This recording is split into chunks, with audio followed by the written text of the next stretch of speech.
ғылыми әлеуетімізді 90-шы жылдарда үлкен соққы келді ғылыми әлеуетімізге.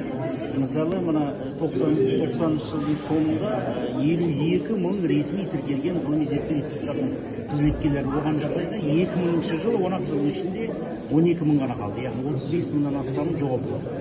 Шетелге кеткендері бар, мүлдем басқа салаққа, нарыққа, мемлекеттік қызметке қосылғандары бар. Қазір ақырындап бұл ғылыми әлеуетімізді біз қайтарып жатырмыз. 22 мыңнан астам қазіргі таңда ғылыми зерттеуші қызметкерлеріміз бар.